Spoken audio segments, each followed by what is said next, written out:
Bismillahirrahmanirrahim. Assalamualaikum warahmatullahi wabarakatuh. Alhamdulillah, nahmaduhu ta'ala wa nasta'inuhu wa nastaghfiruh wa na'udzu billahi min shururi anfusina wa min sayyiati a'malina. من يهده الله فلا مضل له ومن يضلل فلا هادي له أشهد أن لا إله إلا الله وحده لا شريك له وأشهد أن محمدا عبده ورسوله أما بعد فيقول ربنا تبارك وتعالى يا أيها الناس اتقوا ربكم الذي خلقكم من نفس واحدة وخلق منها زوجها وبث منهما رجالا كثيرا ونساء واتقوا الله الذي تساءلون به والأرحام إن الله كان عليكم رقيبا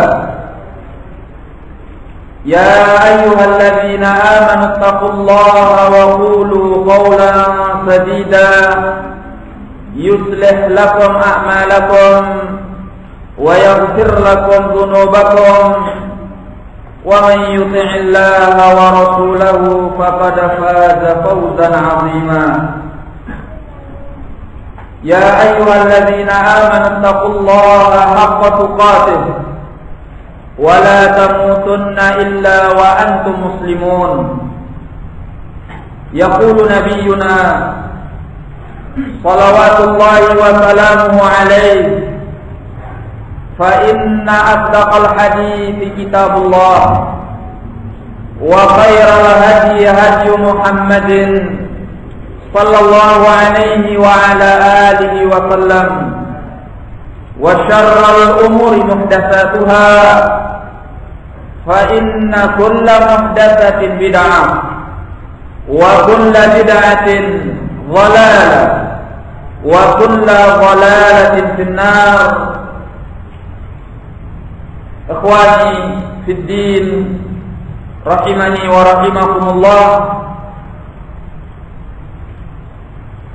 Pertama-tama kita memanjatkan segala puji kita kepada Allah Tabaraka wa Ta'ala,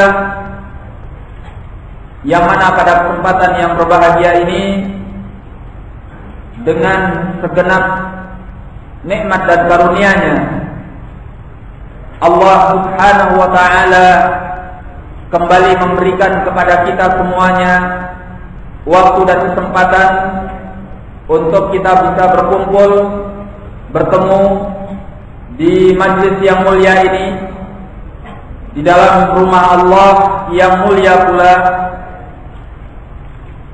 Kemudian tak lupa selawat dan salam semoga tercurahkan kepada Nabi kita Muhammad sallallahu alaihi wa ala alihi wasallam, atas keluarganya dan para sahabatnya serta orang yang mengikutinya sampai hari kemudian nanti.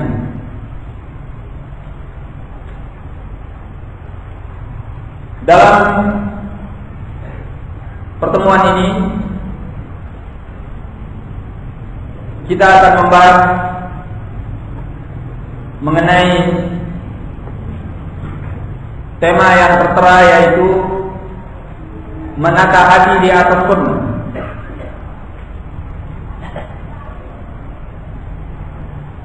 Sebagai pegangan kita dalam masalah ini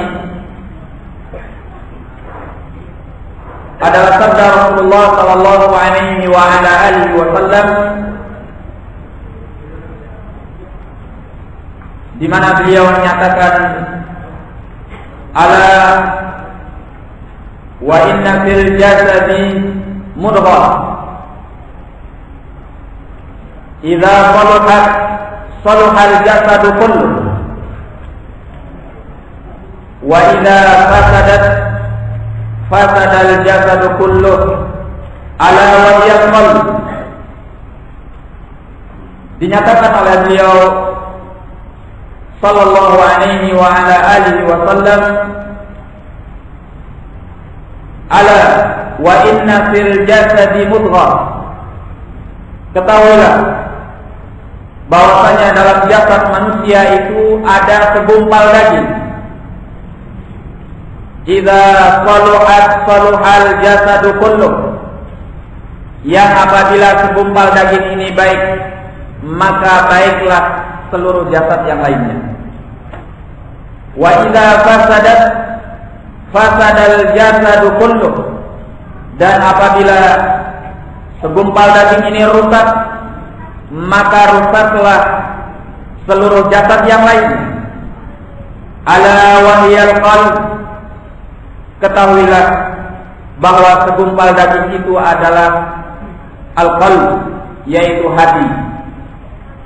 Hadis ini dikeluarkan oleh Al-Bukhari dan Muslim dari An-Nu'man bin Bashir radhiyallahu ta'ala anhuma.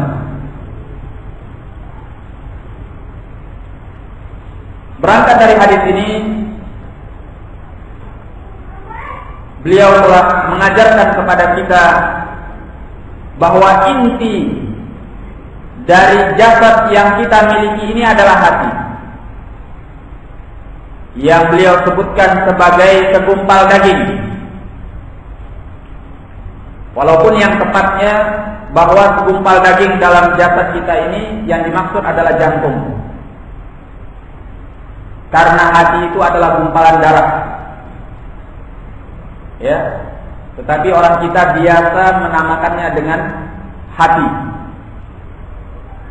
Yang tepatnya adalah jantung. Dari pernyataan beliau ini,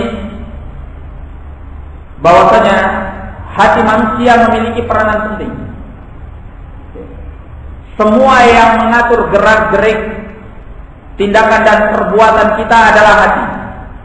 Kalau hati kita baik, maka akan baik semua anggota jasad yang lainnya.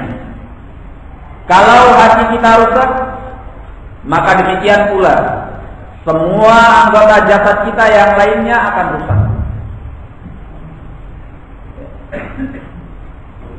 Maka dari sini kita mengetahui betapa pentingnya kita untuk menata hati kita, supaya yang lahir di dalam tindakan-tindakan kita, perbuatan-perbuatan kita, gerakan-gerakan kita adalah perkara-perkara yang baik yang diridhai oleh Allah Subhanahu wa ta'ala. Menurut istilah sebagian pihak disebut dengan manajemen hati. Memanage bagaimana hati kita ini supaya menjadi hati yang baik. Hati yang akan menggerakkan seluruh anggota badan yang lainnya untuk memperbuat hal-hal yang positif, yang dicintai dan diridhai oleh Allah Tabaraka wa Ta'ala. Di dalam Al-Quran dan juga di dalam Sunnah, hati manusia itu terbagi tiga. Ya, hati manusia terbagi tiga. Al-qalbul hayyu, hati yang hidup. Kemudian yang kedua adalah al-qalbul mayyit. Al-qalbul mayyit, hati yang mati. Kemudian yang ketiga adalah al-qalbul marid. Al-qalbul marid, hati yang sakit.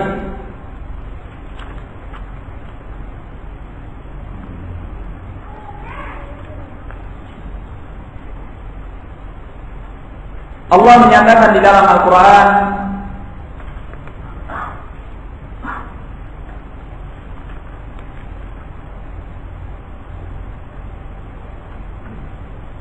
mengenai pembagian tiga hati yang telah kita sebutkan di dalam surah Al-Hajj ayat yang ke-52 sampai ke-54.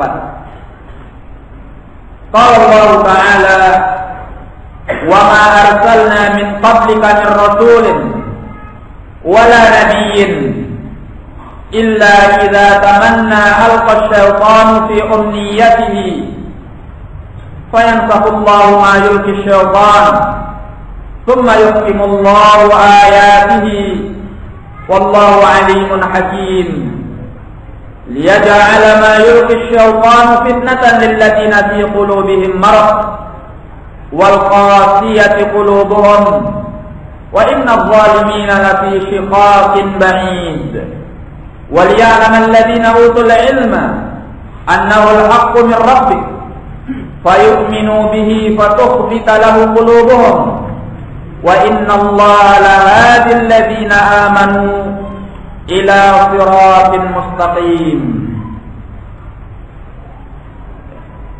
Allah menyatakan di dalam surah Al-Hajj ayat yang ke-52 sampai ke-54 ini, "Dan kami telah mengutus dari sebelummu, dan kami tidaklah mengutus sebelummu seorang rasul dan tidak pula seorang nabi, melainkan apabila dia menginginkan mengangankan sesuatu, syaitan itu melemparkan ke dalam angan-angannya keburukan, maka Allah menghapuskan apa yang dilemparkan oleh syaitan.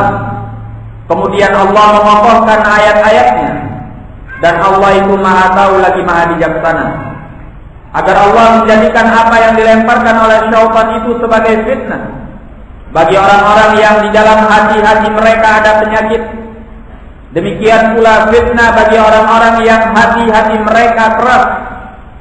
Dan sungguhnya orang-orang yang zalim itu berada pada arah yang jauh, agar orang-orang yang diberi ilmu mereka mengetahui bahwasanya kebenaran itu datangnya dari Rabb, kemudian mereka beriman dengannya dan hati mereka menjadi tunduk kepadanya. Dan sungguhnya Allah menunjuki orang-orang yang beriman kepada jalan yang lurus. Di dalam ayat ini sebagaimana yang disebutkan oleh Ibnu Qayyim rahimahullah di dalam Ighatsatul Lahafan, bahwasanya ayat ini telah menyebutkan adanya 3 pembagian hati. 2 bagian adalah 2 hati yang terfitnah oleh keburukan yang dilemparkan oleh syaitan. Sedangkan yang satu adalah hati yang selamat dari godaan syaitan. Hati yang terfitnah oleh keburukan yang dilemparkan oleh syaitan, yaitu yang Allah nyatakan alladzina fi qulubihim marad, orang-orang yang ada di dalam hati mereka penyakit. Berarti yang pertama adalah al-qalbul marid, ya, bahwa di sana ada hati yang sakit. Kemudian yang kedua yang Allah sebutkan wal qasiyati qulubuhum, orang-orang yang hati mereka keras. Berarti yang kedua adalah al-qalbul qasi, hati yang keras, yang disebut sebagai al-qalbul mayyit, hati yang mati. Kemudian yang ketiga yang Allah sebutkan fatukhbita lahu qulubuhum, kemudian hati-hati mereka menjadi tunduk kepadanya. Ini adalah al-qalbul hayyus sahih, ya, hati yang hidup dan sehat, yaitu hati yang tunduk kepada Allah Tabaraka wa Ta'ala. Ya. Maka 3 pembagian hati ini terdapat di kalangan manusia. Kita mulai dengan yang pertama, yaitu al-qalbus sahih. Ya. Al-qalbus sahih, hati yang sehat. Hati yang sehat ini adalah hati yang selamat, hati yang nantinya akan bertemu dengan Allah Tabaraka wa Ta'ala dalam keadaan dia selamat, ya, Ini yang Allah nyatakan di dalam surah Asy-Syu'ara ayat ke-88 dan ke-89. Kata Allah mengenai hari kiamat nanti, yauma la yanfa'u malun wala banun illa man atallaha biqalbin salim. Hari itu adalah hari la yanfa'u malun wala banun. Hari itu adalah hari di mana tidak akan bermanfaat harta dan tidak pula akan bermanfaat anak-anak keturunan. Illa man atallaha biqalbin salim. Kecuali orang yang datang kepada Allah dengan membawa hati yang selamat. Orang yang selamat hatinya yaitu adalah man salima qalbuhu min kulli syahwatin tukhalifu amrallahi wa nahyah. Disebutkan oleh Ibnu Qayyim rahimahullah dalam Ighatsatul Lahafan bahwasanya orang yang hatinya selamat, hatinya sehat, yaitu orang yang hatinya selamat dari setiap syahwat hawa nafsu yang menyelisihi perintah Allah dan larangannya. Wa min kulli syubhatin tu'aridu khabara. Demikian pula hati yang selamat itu adalah hati yang selamat dari segala kerancuan yang menentang pemberitaan-pemberitaan Allah tabaraka wa taala, yang menentang syariat Allah tabaraka wa taala. Nah, ini hati yang selamat. Ya. Selamat dari syahwat, selamat dari syubhat. Ya. Dari syahwat, yaitu dari segala keinginan-keinginan, kecenderungan-kecenderungan jiwa yang menentang hukum Allah dan Rasulnya. Ya. Syahwat dan hawa nafsu itu adalah tabiat manusia yang diletakkan oleh Allah tabaraka wa taala sebagai kelengkapan hidup di alam muka bumi ini. Tidak ada seorang pun dari kalangan manusia melainkan dia punya syahwat, dia punya hawa nafsu. Islam itu datang bukanlah untuk menghapuskan hawa nafsu dari akar-akarnya, tetapi Islam itu datang dalam rangka meluruskan syahwat dan hawa nafsu kepada yang diridhai dan dicintai oleh Allah. Karena hawa nafsu yang dicenderungi, dicintai oleh jiwa manusia itu ada yang maslahat bagi mereka, ada yang menjadi kerusakan bagi mereka.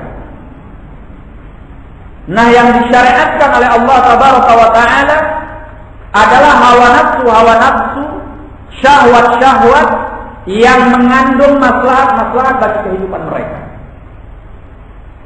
Ya. Maka hati yang sehat, hati yang selamat, dia akan cenderung kepada apa yang disyariatkan oleh Allah tabaraka wa taala. Tatkala hati itu tidak sehat, maka dia akan cenderung kepada apa yang melanggar syariat Allah.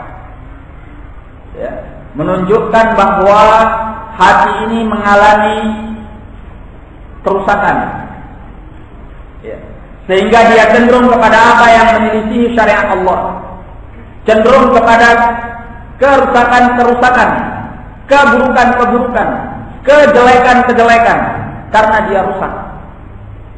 Ya. Nah, maka kalau kita melihat ikhwan fiddin rahimani wa rahimakumullah kepada syariatul Islam yang telah ditetapkan oleh Allah dan Rasulnya, Islam itu mengarahkan hawa nafsu, mengarahkan syahwat manusia kepada yang maslahat yang dicintai oleh Allah dan Rasulnya. Ya. Tidak menghilangkannya sama sekali. Kita contohkan seperti Islam mensyariatkan an-nikah sahih, an-nikah syar'i. Kita tahu bahwa nikah itu mengandung syahwat, hawa nafsu. manusia menikah karena hawa nafsu, karena syahwat. Kalau seandainya syahwat itu tidak ada dan dihapuskan, maka tidak ada pernikahan. Iya. Ya.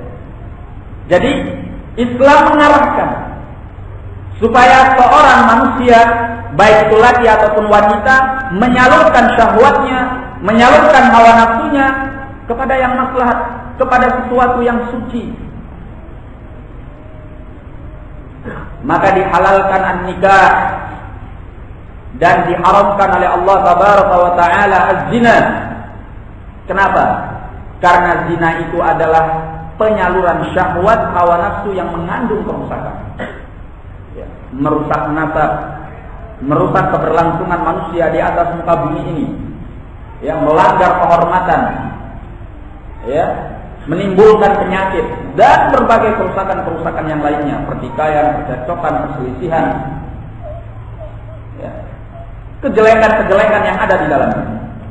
Tetapi Islam mengarahkan kepada hawa nafsu yang baik, yaitu an-nikah as-sahih, yang sakral, yang disertai dengan akhlak, disertai dengan penjagaan kehormatan, disertai dengan penjagaan terhadap keberlangsungan manusia di muka bumi ini dengan baik, dengan susunan keturunan yang jelas. Nah, oleh karena itu Islam mengarahkan hawa nafsu agar menuju kepada yang baik. Maka hati yang sehat akan cenderung kepada apa yang disyariatkan oleh Allah tabaraka wa taala dan menjauh dari apa yang diharamkan oleh Allah. Sebagai contoh yang lainnya, ya, bahwa Islam menghalalkan makanan dan minuman-minuman yang baik. Allah menyatakan di dalam Al-Quran, ya ayyuhalladzina amanu kulu min thayyibati ma razaqnakum. Wahai orang-orang yang beriman, makanlah dari yang baik-baik yang kami telah rezekikan kepada kalian. Ya. Seorang tidak mungkin makan dan tidak mungkin minum kalau tidak ada syahwat dan hawa nafsu. Nah, karena yang memunculkan selera kita untuk makan, selera kita untuk minum, karena kita punya syahwat hawa nafsu untuk makan dan minum. Tetapi Islam melarang dari makanan-makanan, minuman-minuman yang mengandung mafsadat, mengandung kerusakan yang bisa mengancam keselamatan manusia dan kesehatannya. Maka Allah haramkan hal-hal yang berbahaya kepada manusia. Innama harrama 'alaikumul maitata innama harrama 'alaikumul maitata wad-dama wa lahmal khinzir wa ma uhilla li ghairillahi bih. Hanya saja yang dia haramkan atas kalian adalah bangkai, karena bangkai itu mengandung kerusakan, penyakit bagi manusia. Wad-dama, demikian pula darah, ya, karena mengandung kerusakan bagi manusia. Wa lahmal khinzir, dan daging babi yang mengandung kerusakan bagi manusia. Demikian pula wa ma uhilla li ghairillahi bih, dan apa yang disembelih untuk selain Allah yang diperuntukkan bagi berhala-berhala. Ya. Jadi Islam itu mengarahkan syahwat dan hawa nafsu kita kepada apa yang dicintai oleh Allah dan mengandung maslahat. Maka hati yang sahih, hati yang selamat akan cenderung, akan cinta kepada apa yang disyariatkan oleh Allah serta menjauh dari apa yang dilarangnya yang mengandung kerusakan. Demikian pula hati yang selamat itu adalah hati yang selamat dari segala syubhat, dari segala kerancuan berpikir yang menentang syariat Allah tabaraka wa taala. Hati yang selamat, hati yang sehat itu dia akan kembali kepada Allah. Karena manusia ketika dilahirkan ke muka bumi, masing-masing kita ini sudah berikrar sebelumnya di hadapan Allah. Ya. Sebagaimana dalam surah Al-A'raf kita ditanyakan oleh Allah, alastu birabbikum. Ya. Allah bertanyakan kepada kita, alastu birabbikum. masing-masing kita ketika masih di alam janin, masih di alam ruh, kita menjawab bala, benar. Artinya benar ya Allah, Engkau adalah Rabb kami. Ya. Kita tunduk kepada Allah Tabaraka wa Ta'ala. Tapi setelah lahir ke muka bumi ini, di antara manusia itu ada yang hatinya sehat sehingga kembali kepada fitrah yang telah diberikan oleh Allah ketika dia sebelum lahir. Tetapi ada hati yang sakit dan hati yang mati, yang berpaling daripada Allah Tabaraka wa Ta'ala. Ya. Maka hati yang sehat adalah hati yang selamat dari segala penghambaan diri kepada selain Allah, selamat dari segala ketundukan kepada selain Allah, selamat dari segala ketundukan kepada selain Rasulullah Sallallahu Alaihi Wasallam. Hati yang sehat itu adalah hati yang hanya tunduk kepada Allah dan Rasulnya. Ini hati yang sehat. Nah, oleh karena itu Islam itu datang untuk mengembalikan hati kita agar hati kita menjadi sehat. Sehat dari segala syahwat yang merusaknya. Ya. Dan sehat dari segala kerancuan berpikir yang akan menyelewengkannya dari agama Allah, dari kecintaan dan keridhaan Allah Tabaraka wa Ta'ala. Nah, dinyatakan oleh Ibnul Qayyim rahimahullah, fal qalbus salim huwa alladhi salima min an yakuna li ghairi llahi fihi syirkun biwajhin ma bal qad khalusat ubudiyatuhu lillahi tabaraka wa ta'ala. Hati yang sehat itu adalah hati yang selamat dari kesyirikan kepada selain Allah dalam bentuk apapun. Artinya dalam hatinya tidak pernah ada persekutuan bagi Allah tabaraka wa ta'ala. Bal qad khalusat ubudiyatuhu lillahi ta'ala. Bahkan penghambaan dirinya hanya murni kepada Allah Tabaraka wa Ta'ala. Iradatan wa mahabbatan wa tawakkulan wa inabatan wa ikhbatan wa khasyatan wa rajaan wa khalufa amaluhu lillah. Penghambaan dirinya murni hanya untuk Allah, baik secara keinginan, kecintaan, kepasrahan diri, sikap kembali, sikap tunduk, rasa takut, demikian pula dengan pengharapannya, semua hanya untuk Allah Tabaraka wa Ta'ala. Demikian pula hati yang sehat itu akan murni amalannya hanya untuk Allah. Fa in ahabba billah, kalau dia mencinta dia akan mencinta di jalan Allah. Wa in abghadha billah, apabila dia membenci maka dia akan membenci di jalan Allah. Wa in a'ta lillahi wa in mana'a lillah, kalau dia memberi, dia akan memberi karena Allah. Kalau dia tidak memberi, maka dia tidak memberi karena Allah. Nah, jadi inilah hati yang sehat, ya. Hati yang hanya tunduk kepada Allah Tabaraka wa Ta'ala dari segala sisi, ya. Maka hati ini akan dipenuhi dengan penghambaan diri kepada Allah Tabaraka wa Ta'ala. Hati itu kalau sehat, maka hati itu akan tunduk kepada Allah, ya. Akan dipenuhi rasa cinta kepada Allah, akan dipenuhi dengan kepasrahan diri kepada Allah, rasa takut dan pengharapan kepada Allah Tabaraka wa Ta'ala, ya. Hati itu kalau sehat, dia kalau mencinta akan mencinta karena Allah dan di jalan Allah. Kalau dia membenci, dia akan membenci karena Allah dan di jalan Allah. Tapi kalau hati itu tidak demikian, maka yang terjadi adalah sebaliknya. Nah, dinyatakan oleh Ibnul Qayyim mengenai hati yang sehat ini. Qala fayakunul hakimu alaihi fi dzalika kulli dikkihi wa jillihi huwa ma jaa bihi Rasul sallallahu alaihi wa ala alihi wa sallam. Maka yang memutuskan atasnya dalam semua perkara itu, yang kecil maupun yang besar, yang tampak ataupun tidak tampak, adalah segala apa yang datang oleh Rasul sallallahu alaihi wasallam. Ya. Jadi karena dia cinta sama Allah, murni untuk Allah, pasrah sama Allah, maka yang mengaturnya adalah ajaran Rasul sallallahu alaihi wasallam. Ya, tidak ada yang lainnya. Nah, beliau menyatakan, "Fala yataqaddamu baina yadayhi bi aqidatin wala qaulin wala amal." Maka seorang yang hatinya sehat, dia tidak akan pernah mau mengedepankan akidah, ucapan dan perbuatan yang selain diajarkan oleh Rasul sallallahu alaihi wasallam.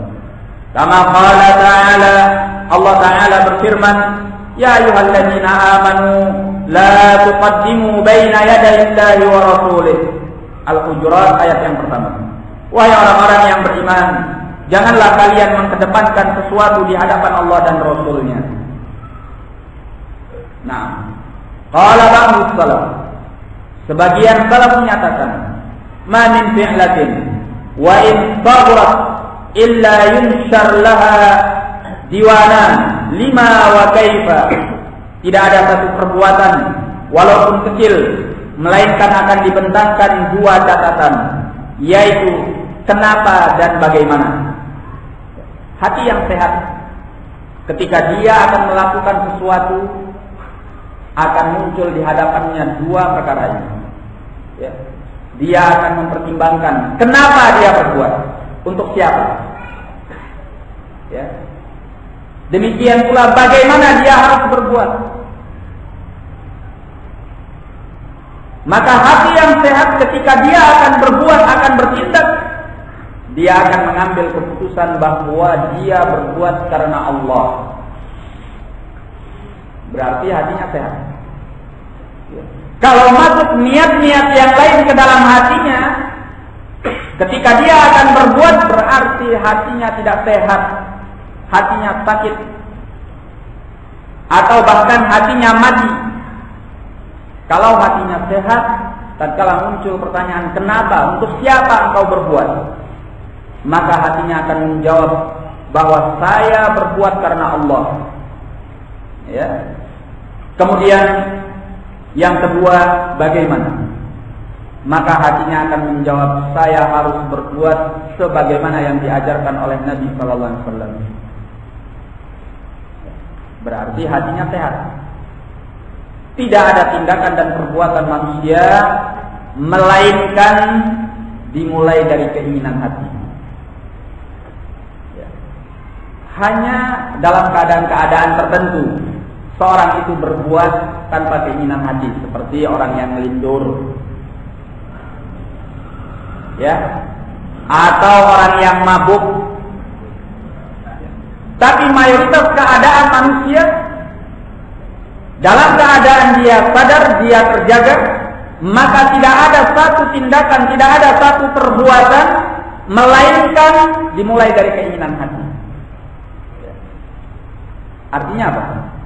Bahwa yang berperan di dalam tindakan dan perbuatan itu adalah pemandu hati. Maka hati yang sehat ketika dia akan berbuat, ketika dia akan bertindak, memerintahkan kepada anggota jasad yang lainnya, dia mempertimbangkan dua hal. Untuk siapa dan bagaimana? Yang pertama akan dijawab oleh hati yang sehat, saya berbuat karena Allah. Yang kedua akan dijawab oleh hati yang sehat bahwa saya akan berbuat sebagaimana yang diajarkan oleh Nabi sallallahu alaihi wasallam. Nah, ini ukurannya. Jadi masing-masing kita tinggal menilai, mengukur. Barometernya ada. Setiap kita akan berbuat, kita akan tahu hati kita sehat atau tidak sehat.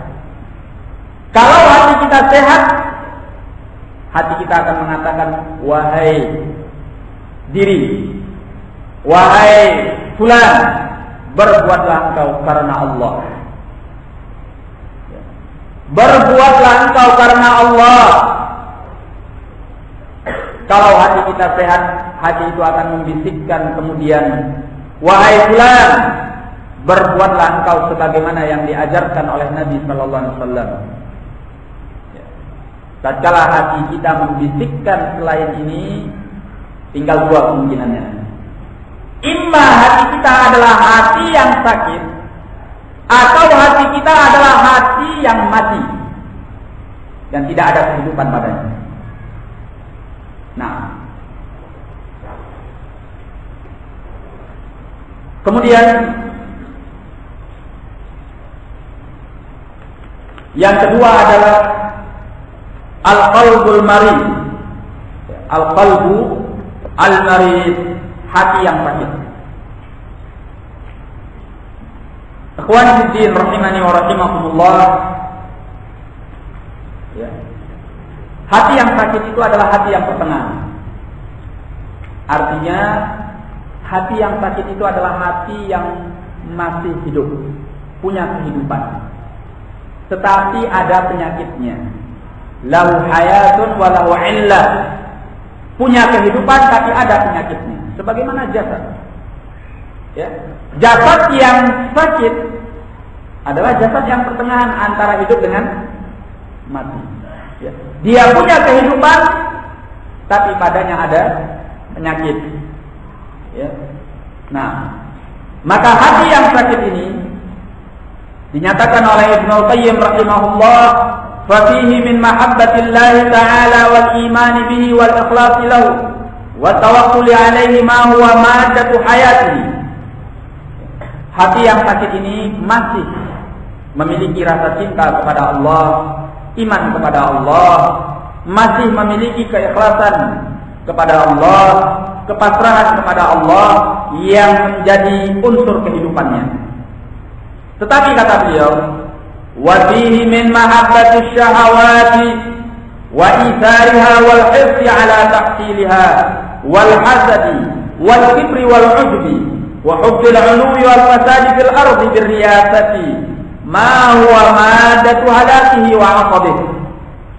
Kata beliau, tetapi hati ini juga punya kecintaan kepada syahwat-syahwat dan mengedepankan syahwat serta antusias untuk mendapatkannya, memiliki penyakit dengki, penyakit sombong, penyakit bangga diri, penyakit suka merasa tinggi dan berbuat kerusakan di muka bumi, yang semua itu adalah unsur kehancuran dan kebinasaannya. Nah, maka kata beliau, wa huwa mumtahanun baina da'iyaini. Seorang yang hatinya berpenyakit, dia selalu diuji dengan dua faktor. Da'in yad'uhu ila Allah wa rasulihi wa daril akhirah, wa da'in yad'uhu ila al-ajilah. Satu faktor yang selalu menyerunya kepada Allah dan Rasulnya serta kampung akhirat nanti. Sedangkan faktor yang lainnya akan mengajaknya kepada syahwat-syahwat yang datang segera di muka bumi ini. Wa huwa innama yujibu aqrabahu minhu baban wa adnahuma ilaihi jiwaran. Ya. Maka dia akan mengabulkan mana yang lebih dekat kepadanya dan mana yang lebih dekat pintunya.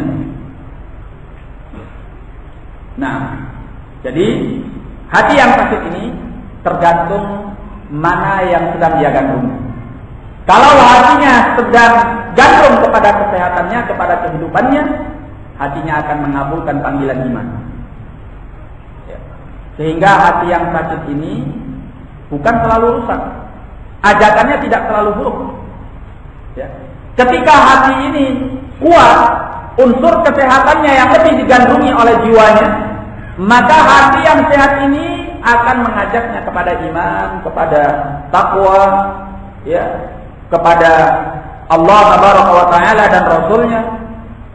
Ya. Sehingga kita lihat orang yang hatinya sakit, dia terkadang sholat, puasa, ya, kemudian mengamalkan amalan-amalan baik yang lainnya. Ya. Tapi hati yang sakit ini sering sekali, acap sekali mengajaknya kepada hal-hal yang buruk, yang menentang syariat Allah, yang mengandung kerusakan, mencintai syahwat, mencintai hawa nafsu yang dilarang oleh Allah dan Rasulnya sallallahu alaihi wasallam. Maka tak jarang kita lihat orang yang hatinya sakit, dia juga ibadah kepada Allah, di samping itu dia juga tetap menjalankan kemaksiatan-kemaksiatannya. Ibadah ya iya, maksiat ya oke. Ya. Berarti orang ini hatinya apa? Hatinya sakit, bukan mati. Hatinya sakit. Ya. Terkadang datang panggilan iman. Ya. Jiwanya gandrung kepada kesehatan, kepada kehidupan hatinya, maka hatinya akan mengajaknya untuk taat kepada Allah, melaksanakan perintah-perintah Allah. Ya. Namun sering sekali dia dihantui atau dikuasai oleh hati dan jiwa yang rusak, yang mengajaknya kepada kerusakan dan kebinasaan, maka dia berbuat kemaksiatan kepada Allah Subhanahu wa taala. Nah, ini adalah al-qalbul marid, hati yang sakit. Kemudian yang ketiga yaitu al-qalbu al-mayyit. Al-qalbul mayyit, hati yang mati. Dinyatakan oleh Ibnu Qayyim rahimahullah, huwa alladzi la ayata bihi wa huwa la ya'rifu rabbah wa la ya'budu bi amrihi wa ma yuhibbu wa yarda bal huwa wasiqun ma'a syahawatihi wa ladzatihi. Hati yang mati adalah hati yang tidak ada unsur kehidupan padanya. Dia tidak mengenal Rabb-Nya, dia tidak mengibadahi Rabb-Nya dengan perintahnya, dan tidak pula mencintainya, dan tidak pula meridainya. Bahkan dia selalu bersama syahwatnya dan kelezatan syahwatnya. Walau kana fiha saqatu rabbihi wa ghadabuh, walaupun padanya ada kemurkaan Rabb-Nya dan kemarahan Rabb-Nya. Wa huwa la yubali idza faza bi syahwatihi wa 'abdihi, dia tidak akan pernah peduli kepada Rabb-Nya, kepada Allah Tabaraka wa taala, selama dia bisa meraih syahwatnya dan keuntungannya. Radiya rabbahu am saqit, baginya sama saja apakah Rabb-Nya ridha kepadanya atau murka. Fa huwa muta'abbidun li ghairillah, dia selalu menghambakan diri kepada selain Allah. Hubban wa khawfan wa ridhan wa sakhfan wa ta'ziman wa dhullan, dia selalu menghambakan diri kepada selain Allah, baik dari sisi rasa cinta, rasa takut, pengharapan, keridhaan, kemurkaan, pengagungan, serta perendahan diri. In ahabba li hawa, orang yang hatinya mati ini kalau mencinta, dia mencinta karena hawa nafsunya. Wa in abghadha li hawahu, maka kalau dia membenci, dia juga akan membenci karena hawa nafsunya. Wa in a'ta li hawahu, kalau dia memberi orang, maka dia pun memberi karena hawa nafsunya, bukan karena Allah. Wa in mana li hawa, kalau dia mencegah pemberian, maka dia mencegahnya karena hawa nafsunya. Fa huwa atharu indahu wa ahabbu ilaihi min ridha maula, maka hawa nafsu itu lebih dikedepankan dan lebih dicintai olehnya daripada keridhaan tuannya, yaitu Allah Tabaraka wa taala. Fal hawa imamuhu, maka hawa nafsu itu adalah pemimpinnya. Wasyahwatu qaiduhu, dan syahwat itu adalah penuntunnya. Wal jahlu sa'iquhu, kebodohan itu adalah penyetirnya. Wal ghaflatu markabuhu, dan kelalaian itu adalah kendaraannya. Wa huwa dzikri fi tahsili aghradi dunyawiyyati maghmurun, orang yang hatinya mati selalu berpikir untuk menghasilkan kesenangan-kesenangan dunia. Wa bi sakratil hawa wa hubbil ajilati maghmurun, demikian pula dia selalu mabuk dalam hawa nafsu dan kecintaan kepada perkara yang fana. Yunada ila Allah wa ila daril akhirati min makanin ba'id, dia diseru kepada Allah dan kampung akhirat dari arah yang jauh. Wala yastajibu lin-nasih, namun dia tidak pernah mengabulkan orang yang menasihati. Wa yastajibu kulla syaitanin marid, dia selalu mengikuti syaitan yang jahat. Ad-dunya tusfituhu wa turdih, dunia itu yang membuatnya murka atau membuatnya senang. Wal hawa yusimmuhu amma siwal batil wa yu'mi, hawa nafsu itu mentulikannya, membutakannya dari selain hawa nafsu itu mentulikannya. Amma siwal batil wa yuhi. Hawa nafsu itu mentulikan dan membutakannya terhadap kebatilan. Fahuwa fid dunya kama qila fi laila.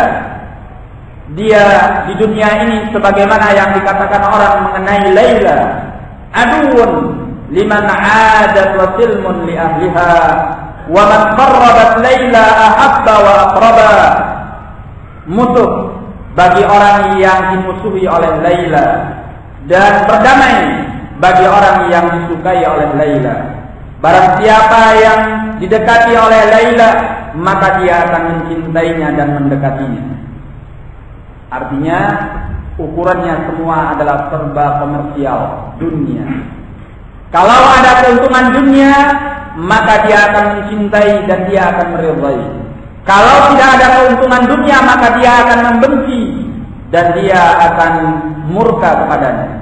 Ini adalah hati yang mati. Ya. Hati yang sehat, ya. Al-qalbu sahih, al-hayy, adalah hati yang dimiliki oleh seorang mukmin taqi, seorang mukmin yang bertakwa kepada Allah Subhanahu wa taala, yang selalu ingin taat kepada Allah dan Rasulnya dalam setiap gerak-geriknya dan langkah-langkahnya. Ya, dia selalu berupaya untuk bagaimana dia dibawa kecintaan dan ridha Allah. Dia akan selalu menuntut ilmu agamanya, mengamalkannya, mendakwakannya dan sabar di atasnya. Ini al-qalbus sahih, al-hayy. Dan kita berharap kepada Allah Tabaraka wa Ta'ala, semoga kita semuanya dijadikan oleh Allah sebagai orang-orang yang memiliki al-qalbul hayy. Nah, al-qalbul marid, hati yang sakit, adalah hati orang-orang yang beriman kepada Allah tetapi suka bermaksiat kepada Allah. Ya, dia masih punya iman, dia masih muslim, bahkan dia masih melaksanakan sebagian amalan-amalan ta'ah, tetapi dia bodoh tentang agamanya, tidak mengerti tentang syariat Allah, sehingga sering dia mengabaikan apa yang diperintahkan oleh Allah dan melanggar apa yang dilarangnya. Ya. Seringkali dia mengikuti hawa nafsu dalam keadaan dia masih punya keimanan. Ini adalah hati yang sakit, hati seorang mukmin yang fajir, mukmin yang jahat, mukmin yang tidak mengindahkan syariat Allah Tabaraka wa Ta'ala dan Rasulnya Sallallahu Alaihi Wasallam. Sebagian mereka ada yang mengindahkannya, tidak mengindahkannya karena dia bodoh kepada syariat Allah, tidak tahu hukumnya. Kebodohan ini adalah penyakit yang ada pada hati, sehingga membuat hatinya melanggar dan mengajaknya kepada apa yang dilarang oleh Allah dan meninggalkan apa yang diperintah. Ada pula yang hatinya sakit dalam bentuk adanya ketidaktaatan kepada Allah Tabaraka wa Ta'ala dan Rasulnya. Dia tahu, bukan tidak tahu.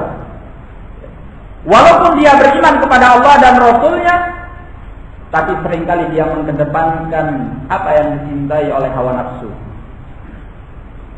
Ya. Ketika dia ditanya, wahai saudaraku, ini dilarang oleh Allah dan Rasulnya, apakah kau tidak merasa berdosa? Dia akan mengatakan, saya berdosa. Dia mengakui bahwa dia salah, dia bermaksiat. Tapi apa yang membuatnya untuk melakukan itu? Yang membuatnya adalah karena dia punya hati yang berpenyakit. Jadi hati yang berpenyakit adalah hati seorang mukmin yang fajir, mukmin yang jahat, mukmin yang tidak tunduk kepada Allah dan Rasulnya. Imma dia melakukan ketidaktundukan itu karena kebodohan, wa imma karena dia memang tidak taat kepada Allah dan Rasulnya. Kemudian yang ketiga yaitu al-qalbul mayyit, hati yang mati adalah hatinya seorang yang kafir, yang sama sekali tidak punya keimanan kepada Allah dan Rasulnya. Ya, bahkan hatinya adalah hati yang tunduk kepada kesyirikan-kesyirikan, hati yang selalu cenderung kepada pengingkaran kepada Allah dan Rasulnya, ya, kepada berhala-berhala ataupun kepada patung-patung ataupun kepada segala sesuatu yang disembah dari selain Allah Tabaraka wa Ta'ala. Nah, ini adalah hati yang mayyit. Ya. hati yang mayyit ini yang tidak akan pernah memahami agama Allah. Allah menyatakan di dalam Al-Quran, laqad zara'na li jahannama katsiran minal jinni wal ins. Ini dalam surah Al-A'raf ayat 179 kalau saya tidak salah. Allah menyatakan walaqad zara'na li jahannama katsiran minal jinni wal ins lahum qulubun la yafqahuna biha wa lahum adhanun la yasma'una biha wa lahum a'yunun la yubsiruna biha ulaika kal an'ami bal hum adhall ulaika humul ghafilun. Allah menyatakan, kami telah persiapkan bagi neraka jahanam itu kebanyakan dari manusia. Demikian pula kebanyakan dari kalangan jin. Bagaimana mereka ini? Allah katakan lahum qulubun la yafqahuna biha. Mereka punya hati tetapi mereka tidak memahami dengannya. Tidak pernah memahami agama Allah, tidak pernah memahami kebenaran yang datangnya dari Allah. Walahum adzanun la yasma'una biha. Mereka itu punya telinga, tapi telinganya tidak pernah mendengarkan kebenaran. Ya. Tidak pernah mendengarkan iman kepada Allah dan Rasulnya. Walahum a'yunun la yubsiruna biha. Mereka itu punya pandangan tetapi tidak pernah melihat kebenaran, tidak pernah melihat iman kepada Allah dan Rasulnya. Barulah mereka dicap oleh Allah, ulaika kal an'ami bal hum adhall. Kata Allah, mereka itu layaknya binatang ternak. Ya, binatang ternak itu kambing, sapi, onta. Ya. Kemudian kata Allah, ulaika humul bal hum adhall. Bahkan mereka lebih sesat daripada binatang ternak. Karena binatang ternak itu mereka bertasbih kepada Allah. Mereka itu pada hakikatnya tunduk sama Allah. Ya. Allah nyatakan di dalam Al-Quran, wa in min syai'in illa yusabbihu bihamdih. Tidak ada segala sesuatu di muka bumi ini melainkan semuanya bertasbih memuji Rabb-Nya. Walakin la tafqahuna tasbihahum. Tapi kata Allah, kalian tidak tahu bagaimana tasbih mereka. Ya. Kambing, sapi, onta dan yang lainnya itu tasbih sama Allah, zikir sama Allah. Ya. Tapi kata Allah, kalian tidak tahu bagaimana cara tasbih dan zikir mereka. Sekarang mana lebih baik? Mereka binatang-binatang ternak itu atau orang-orang kafir yang mereka tidak kenal sama sekali dengan Allah, tidak pernah tasbih, tidak pernah zikir, tidak sedikit pun mengecap keimanan kepada Allah dan Rasulnya. Nah, ini. Kemudian kata Allah, ulaika humul ghafilun. Mereka itu adalah orang-orang yang lalai. Nah, ini bukan ucapan kita, tetapi Allah yang menyatakan di dalam Al-Quran. Ya, mereka adalah orang-orang yang hati mereka tidak memahami kebenaran sama sekali. Inilah al-qalbu al-mayyit. Al-qalbul mayyit ini dinyatakan oleh Ibnul Qayyim, fa mukhalafatu sahibi hadzal qalbi saqam wa mu'asharatuhu summun wa mujalasatuhu halakun. Maka mempergauli orang yang punya hati yang mati ini adalah penyakit. Ya. Bersamanya adalah racun dan duduk dengannya adalah kehancuran. Nah, hati-hati manusia itu, ikhwani fiddin rahimani wa rahimakumullah, laksana barisan pasukan yang telah diatur rapi. Hati-hati yang sehat akan selalu cenderung bersama hati-hati yang sehat, berbarengan bersama hati-hati yang sehat. Hati yang sakit juga demikian, hati yang berpenyakit juga demikian. Ya. Makanya dinyatakan oleh Nabi Sallallahu Alaihi Wasallam, sebagaimana dalam riwayat Al-Bukhari dan Muslim, al-qulubu junudun mujannadah. Ya. Beliau menyatakan bahwa hati-hati manusia itu laksana barisan pasukan yang diatur rapi. Fama ta'arafa minha talas. Hati-hati yang saling berkesamaan akan saling berkecocokan. Wa ma tanakara minha talaf. Dan hati-hati yang saling tidak sama maka akan saling menjauh. Ya.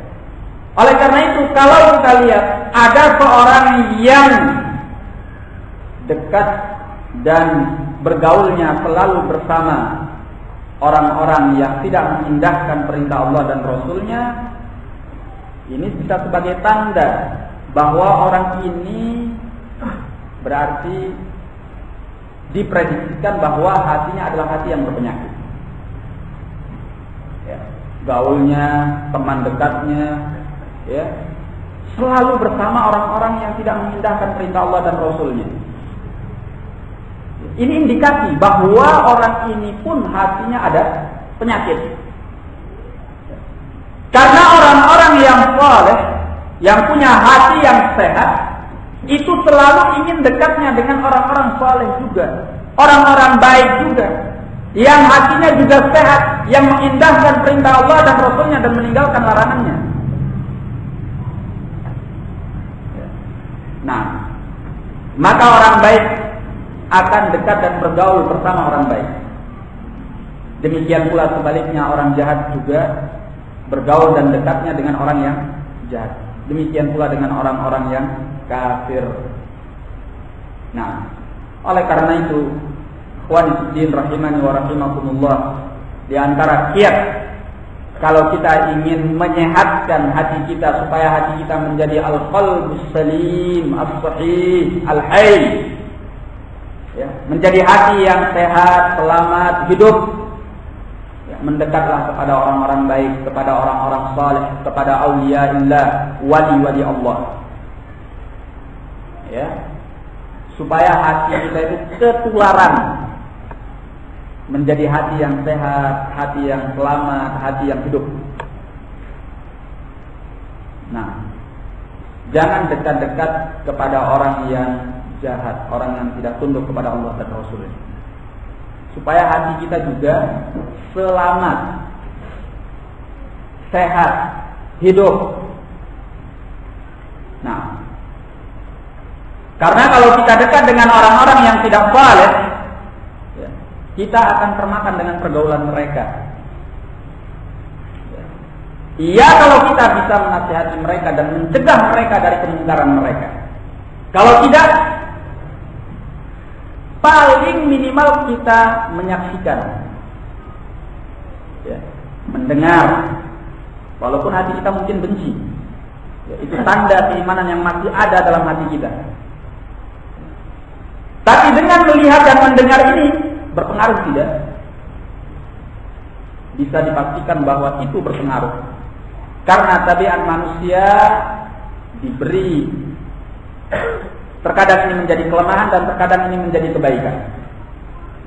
Kalau ketika dia bergaul dengan orang-orang yang jahat, orang-orang yang jelek, ini menjadi kelemahan, yaitu tabiatnya yang selalu terpengaruh dengan apa yang dia lihat dan dia dengar. Kalau dia bergaul dengan orang-orang baik, maka ini menjadi kebaikan. Dia terpengaruh dengan apa yang dia lihat, dengan apa yang dia dengar. Maka semata-mata dengan kita melihat, mendengar yang jelek, yang buruk, ini berpengaruh kepada hati kita. Awalnya hati kita mengingkari, hati kita murka, hati kita tidak terima, meronta, menentang. Ini adalah maksiat, ini adalah keburukan, ini adalah kejelekan. Ketika melihat kemungkaran-kemungkaran yang dilakukan oleh mereka-mereka yang hatinya berpenyakit atau hatinya mati tadi. Ya. Tapi kalau kita selalu bergaul dengan mereka, mendekat dengan mereka, ya, tanpa kita bisa mengingkari, tanpa kita bisa mencegahnya, menasihatkan dengan baik, awalnya hati kita menunjukkan tanda-tanda keimanan yang menentang kemungkaran itu. Tapi lama-kelamaan terbiasa, kemudian biasa-biasa saja. Melihat kemungkaran yang demikian, biasa. sudah kering. Iya. Ini pengaruh dari kejelekan yang ditimbulkan oleh mereka kepada hati kita yang semula tadi sehat, ya, sehat walafiat, selamat, hidup, tapi mulai masuk pengaruh penyakit ke dalam hati kita. Antum bisa buktikan, atau sebagai bukti, jangan dibuktikan, tapi sebagai bukti saja. Ya. Kalau kita misalnya banyak menghabiskan waktu kita di tempat-tempat yang baik, atau katakanlah lingkungan kita lingkungan yang baik, kita hidup di tengah pondok pesantren yang kita selalu berada di dalam masjid, mempelajari ilmu agama, mengamalkan sunnah, ini, itu, dan sebagainya, ya. Kita merasa bahwa hati kita demikian dekat dengan Allah. Ya enggak? Tapi tatkala kita sekali saja keluar ke tempat keramaian yang di sana terdapat kemaksiatan kepada Allah, hati kita akan merasa tersentak dengan kemaksiatan itu. Hati kita merasa gharib, merasa aneh dengan kemaksiatan itu. Dia meronta, dia memberikan tanggapan, walaupun mungkin tidak kita ucapkan. Ya. Tapi yang sudah terbiasa hidup di tengah lingkungan yang tidak baik tadi, biasa. Itu sudah sering. Ya. Nah, tidak lagi ada pemberontakan dari hati kepada apa yang dilihat oleh mata dan kepada apa yang didengar oleh telinga. Kenapa? Sudah terbiasa. Akhirnya biasa-biasa saja. Ini. Maka salah satu kiat untuk kita memiliki al-qalbus sahih, as-salim, al-hayy adalah kita bergaul dengan orang-orang saleh, hidup di lingkungan yang baik. Ya. Nah, subhanallah, ini memang pengaruhnya besar. Ya. Selalu dekat dengan orang-orang baik, dengan orang-orang saleh, dengan wali-wali Allah yang dicintai oleh Allah Tabaraka wa Ta'ala, karena mereka menjalankan syariatnya. Ini penting untuk menjaga kesehatan dan kehidupan hati kita. Ya. Nah, demikian pula tentunya di antara kiat untuk menjaga sebelum kita lanjutkan, kita bawakan dulu dalil yang pertama ini, yaitu firman Allah Tabaraka wa Ta'ala di dalam surah Al-Kahf, di mana Allah menyatakan, fasbir nafsaka ma'al ladina yad'una rabbahum bil ghadati wal 'ashyi yuriduna wajhah wa la ta'du 'aynaka 'anhum turidu zinatal hayatid dunya wa la tuti' man aghfalna qalbahu 'an dzikrina wattaba'a hawahu wa kana amruhu furta. Kata Allah Tabaraka wa Ta'ala dalam ayat ini, wasbir nafsaka ma'al ladina yad'una rabbahum bil ghadati wal 'ashyi. Kata Allah, sabarkan dirimu bersama orang-orang yang mereka menyeru Rabb mereka di pagi hari dan sore hari. Wala ta'du 'ainaka 'anhum turidu zinatal hayatid dunya. Jangan pernah sekali-kali engkau palingkan pandanganmu dari mereka semata-mata karena engkau ingin kehidupan dunia. Wala tuti' man aghfalna qalbahu 'an dzikrina. Dan jangan engkau ikuti orang-orang yang hati mereka kami lalaikan dari mengingatkan. Nah, wala tuti' man aghfalna qalbahu 'an dzikrina wattaba'a hawa. Jangan kau ikuti orang-orang yang hati mereka kami lalaikan dari mengingatkan dan dia mengikuti hawa nafsunya. Wa kana amruhu furta, dan urusannya adalah perkara yang melampaui batas. Nah, sabar bersama orang-orang baik, bersama orang-orang saleh. Mendekatlah kepada wali-wali Allah. Siapa wali-wali Allah itu? Allah nyatakan di dalam Al-Quran, alladzina amanu wa kanu yattaqun. Orang-orang yang beriman dan mereka bertakwa kepada Allah. ya, yang selalu mempelajari ilmu agamanya, mengamalkannya, mendakwakannya, ya, yang mereka selalu tunduk kepada Allah, mendekatkan diri kepada Allah Tabaraka wa Ta'ala. Nah, kemudian yang kedua, di antara kiat untuk menjaga al-qalbus sahih, as-salim al-hayy, yaitu hendaknya kita selalu mempelajari ilmu agama ini, mempelajari kebenaran. Karena tanpa kebenaran yang diturunkan oleh Allah Tabaraka wa Ta'ala, maka hati kita akan gersang, bahkan lebih gersang daripada tanah yang gersang. Nah, oleh karena itu, ikhwani fiddin rahimani wa rahimakumullah, apabila seorang jauh daripada majlis ta'lim, ya, hati orang yang demikian ini akan dengan gampang dan mudah dipengaruhi oleh syahwat dan dipengaruhi oleh syubhat. Ya. Kalau sudah jarang taklim, mendengarkan arahan-arahan dari Allah dan Rasulnya melalui Al-Quran dan Sunnah, hatinya hampa. Karena tidak ada yang mengingatkannya, tidak ada yang mengarahkannya, tidak ada yang membimbingnya.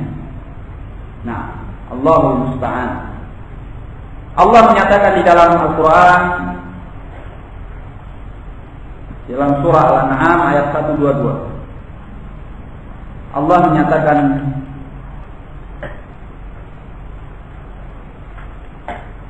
awaman kana maitan فَأَحْيَيْنَاهُ وَجَعَلْنَا لَهُ نُورًا يَمْشِي بِهِ فِي النَّاسِ كَمَنْ مَثَلُهُ فِي الظُّلُمَاتِ لَيْسَ بِخَارِجٍ مِنْهَا. Apakah sama antara yang mati, kemudian kami hidupkan dia dan kami jadikan untuknya cahaya yang dia berjalan dengan cahaya itu di tengah-tengah manusia? Apakah sama seperti orang yang berada di dalam kegelapan yang dia tidak pernah keluar daripada kegelapan itu? Ya. Dalam ayat ini menunjukkan bahwa Allah Tabaraka wa Ta'ala memberikan kehidupan dengan cahaya yang kita gunakan berjalan di tengah manusia. Apa cahaya itu? Cahaya yang diturunkan oleh Allah adalah Al-Quran dan Sunnah Nabi. Itu pedoman kita. Ya. Maka orang yang dekat dengan ilmu, mempelajari ilmu agama ini, dia akan keluar dari penyakit hati dan keluar dari kematian hati. Nah, tanda dari keburukan seseorang tatkala dia sudah jauh dari ilmu dan majelis ilmu. Makanya Nabi sallallahu alaihi wasallam sebagaimana diriwayatkan oleh sebagian Abu Sunan, beliau menyatakan, "Idza marartum bi riyadil jannah farta'u." Kalau kalian melewati taman-taman surga, bersenang-senanglah di dalamnya. Apa itu riyadul jannah? Taman-taman surga. Riyadul Jannah disebutkan oleh ahlul ilmi adalah majalis az-zikr, majlis-majlis zikir.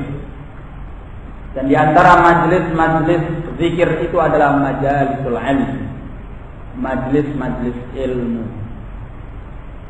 Ya.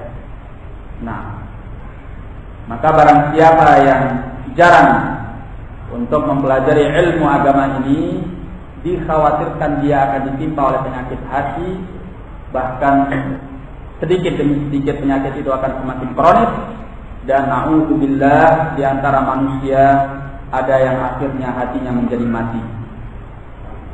Nah, barakallahu fiik. Tentunya yang namanya ilmu itu akan menjadi cahaya, bukan hanya sekedar pengetahuan. Ilmu akan menjadi cahaya apabila diamalkan. Makanya disebutkan al-ilmu bila amal kasyajar bila samar. Ilmu tanpa amal adalah pohon tanpa buah. Enggak ada manfaatnya kalau ilmu tidak diamalkan. Ya ayyuhalladzina amanu Lima taquluna ma la taf'alun. Wahai orang-orang yang beriman, kenapa kalian mengucapkan apa yang kalian tidak perbuat? Kabura maqtan 'indallahi an taqulu ma la taf'alun. Allah katakan Allah itu murka besar kalau kalian mengucapkan apa yang kalian tidak memperbuatnya. Nah, tidak mengamalkan ilmu itu adalah sifat Yahudi. Dinyatakan oleh Allah, "Atamuruna an-nasa bil birri wa tansawna anfusakum wa antum tatluna al-kitab afala ta'qilun." Apakah kalian memerintahkan manusia kepada kebaikan sementara kalian sendiri melupakan diri kalian? Padahal kalian membaca Alkitab, apakah kalian tidak berpikir? Nah, barakallahu fikum.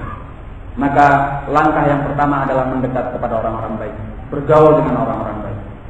Yang kedua, pelajari ilmu dan amalkan. Ya. Ini supaya hati kita menjadi hati yang sehat, hati yang diberi keselamatan oleh Allah Tabaraka wa Ta'ala daripada syahwat dan juga asyubuhat. Nah, asyahawat ataupun asyubuhat yang bisa mengancam keselamatan hati kita ini, dengan kita bergaul bersama orang-orang saleh, menuntut ilmu dan mengamalkan ilmu, kita akan mendapatkan dua kemampuan yang dengannya kita bisa mengalahkan asyahawat dan mengalahkan asyubuhat. Asyahawat itu hanya bisa dikalahkan dengan as-sabr, sabaran. Tidak akan ada kemampuan yang lebih hebat untuk mengalahkan syahwat daripada kesabaran. Kesabaran artinya kita mampu menahan diri daripada hawa nafsu itu. Hawa nafsu yang menggiurkan. Ya. Nah, orang yang tidak diberi kesabaran oleh Allah, maka hatinya akan gampang cenderung kepada apa yang dimurka oleh Allah Tabaraka wa Ta'ala. Karena dihiasi oleh syaitan bahwa apa yang dilarang oleh Allah itu indah, enak, nikmat. Bahkan digambarkan oleh syaitan keindahan dan kenikmatannya lebih dari apa yang dihalalkan oleh Allah Tabaraka wa Ta'ala. Itu hanya penggambaran dan khayal dari syaitan. Namun pada hakikatnya, pada apa yang dilarang oleh Allah itu mengandung kerusakan-kerusakan yang bahkan tidak terbayangkan oleh pikiran manusia. Nah, beberapa tahun lalu, sebelum ditemukan penyakit AIDS, apakah ada yang berpikir bahwa perbuatan ganti-ganti pasangan itu akan menimbulkan penyakit dahsyat seperti AIDS? Tidak ada, ya kan? Tapi dari perbuatan zina yang dilarang oleh Allah Tabaraka wa Ta'ala, satu kerusakannya cukup menghancurkan seorang manusia, yaitu penyakit AIDS. Nah, belum lagi hal-hal negatif yang lainnya. Barakallahu fiikum. Baik. Jadi yang bisa mengalahkan asyahawat adalah sabr. Nah, dari mana kita bisa mendapatkan kemampuan sabar ini? Ini bukan perkara main-main yang bisa didapatkan dengan gratis. Sabar itu bisa dipupuk dan disuburkan dengan kita bergaul bersama as-shalihin.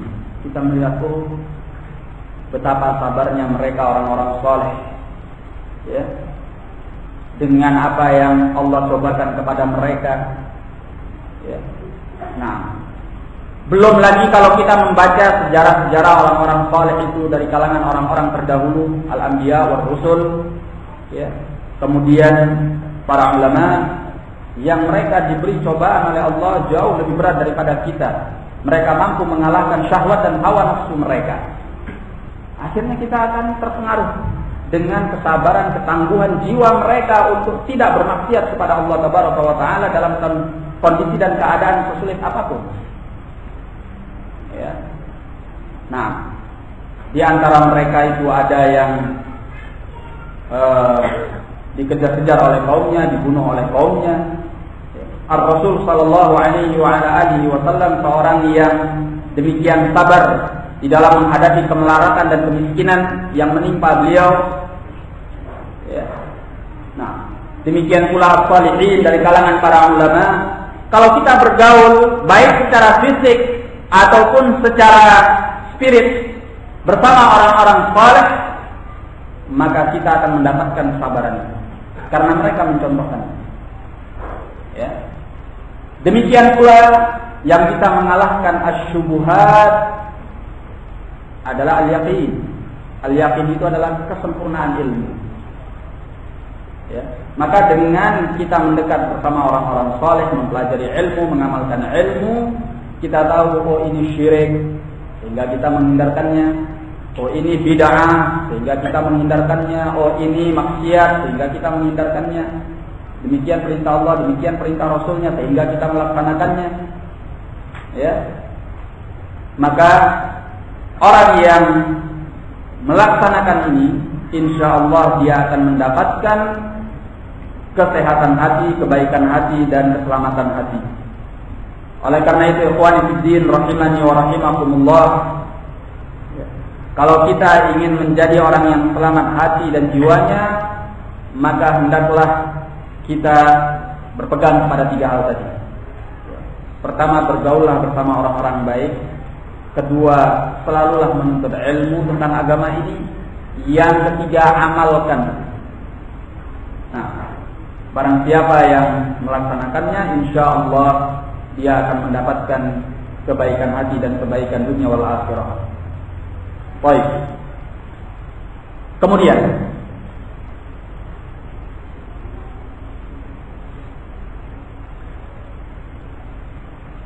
kehidupan dan keselamatan hati adalah inti dari segala kebaikan di dunia. Dikatakan oleh Ibnul Qayyim rahimahullah, aslu kulli khairin wa sa'adatin lil 'abd bal li kulli hayyin nasik kamalu hayatihi wa nuri. Asal segala kebaikan dan kebahagiaan bagi setiap hamba, bahkan bagi setiap makhluk hidup, adalah kesempurnaan hidupnya dan cahayanya. Nah,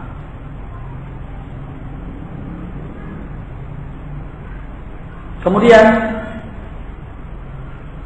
sampai beliau mengatakan fal qalbus sahih al-hayy idza uridat 'alaihi al-qaba'ih nafara minha bi tab'ihi wa abghadaha. Hati yang sehat dan hidup itu, apabila tampak atau datang kepadanya perkara-perkara buruk, dengan tabiatnya dia akan lari dan membenci keburukan-keburukan tersebut. Walam yaltafit ilaiha, dan dia tidak akan menoleh kepadanya. Bi khilafil qalbil mayyit, beda dengan hati yang mati. Fa innahu la yufarriqu bainal hasani wal qabih. Karena hati yang mati itu tidak bisa membedakan mana yang baik dan mana yang jelek. Qala Abdullah bin Mas'ud, berkata Abdullah bin Mas'ud, halaka man lam yakun lahu qalbun ya'rifu bihil ma'ruf wa yunkiru bihil munkar. Celakalah bagi siapa yang tidak memiliki hati yang dengannya dia bisa mengetahui perkara baik dan mengingkari perkara munkar. Nah,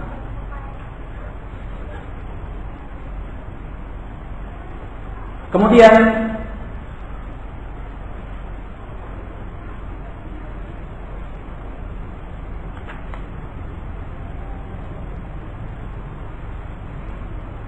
disebutkan oleh Ibnu Qayyim rahimahullah,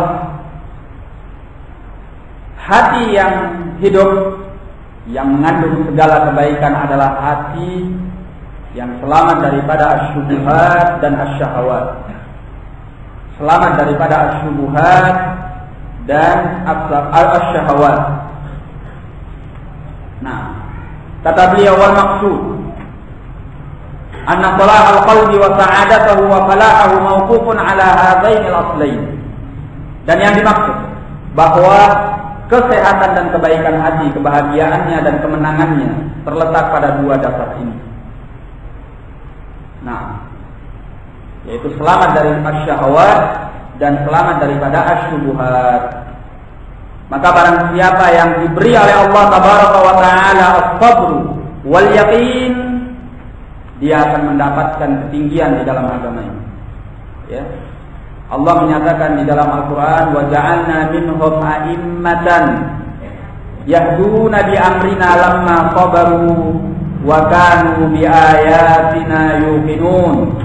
Dan telah kami jadikan dari mereka para pemimpin yahduna bi amrina lamma sabaru, mereka memberi petunjuk dengan perintah kami tatkala mereka sabar. Wa kanu bi ayatina yuqinun, dan mereka yakin dengan ayat-ayat kami. Dinyatakan oleh Ibnu Qayyim rahimahullah bahwa dari ayat ini, sebagaimana dalam Mustadrak Sa'adah, dari ayat yang baru saja saya bacakan, ayat ini menyatakan bahwa kepemimpinan dalam agama itu dengan dua hal, as-sabru wal yaqin. Yahduna bi amrina lamma sabaru, kami jadikan di antara mereka pemimpin tatkala mereka sabar. Kedua, wa kanu bi ayatina yuqinun, dan mereka yakin dengan ayat-ayat kami. Sabar, kata Ibnu Qayyim, adalah lawan bagi asyahawat. Ya. Lawan bagi asyahawat. Kemudian yakin itu adalah lawan bagi asyubuhat. Nah, di muka bumi ini, kalau kita kumpulkan segala bujuk rayu syaitan, berpulangnya hanya kepada dua hal saja. Imma asyahawat wa imma asyubuhat. Ya. Syaitan itu tahu di mana dia harus menempatkan asyubuhat kepada siapa saja, dan dia tahu kepada siapa saja dia harus menempatkan asyahawat, dan dia juga tahu kepada siapa dia harus menempatkan keduanya, asyahawat wa syubuhat. Maka di antara manusia ada yang termakan dengan asyahawat saja. Ya. Kalau masalah syubuhat, dia tidak akan termakan. Kenapa? Karena dia kebetulan punya ilmu, diberi oleh Allah ilmu, dia ngerti ngaji, ya, apalagi dia salafi. Ya. Kalau digoda untuk syirik, mental. Digoda untuk berbuat perkara-perkara baru dalam agama, nggak jalan. Ya. Tapi syaitan tahu, oh, orang seperti ini penempatannya adalah untuk digoda dengan hawa nafsu, syahwat. Ya. Maka diberi godaan syahwat. Ya, syahwat apakah itu harta benda ataupun wanita. Ya, diberi rasa takut, rasa cemas dengan masalah kehidupan, nafkah, rezeki, ya, dengan wanita, ini, itu, dan sebagainya. Ya. Maka kalau sudah terkait dengan syahwat, hati-hati. Banyak di antara kita yang akan tumbang. Ya. Apalagi telah dinyatakan oleh Nabi SAW, wa ju'ilat fitnatu ummati mada ya ikhwan? Al-mal. Dan dijadikan fitnah bagi umatku ini adalah harta benda. Ya. Dan beliau juga menyatakan wa ma taraktu ba'di fitnatan adharra 'ala rijal minan nisa. Tidak ada fitnah yang lebih berbahaya kepada kaum lelaki dari umatku sepeninggalku nanti kecuali para wanita. Dua fitnah ini adalah syahwat. Ya. Harta benda, kemudian wanita. Ya.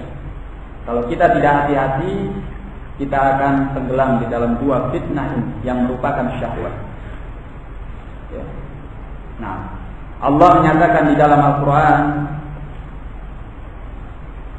Zuyyina lin-nasi hubbus syahawat minan nisa'i wal banini wal qanatiril muqantarati minadh dhahabi wal fiddati wal khaylil musawwamati wal an'ami wal harth dzalika mata'ul hayatid dunya wallahu 'indahu husnul ma'ab.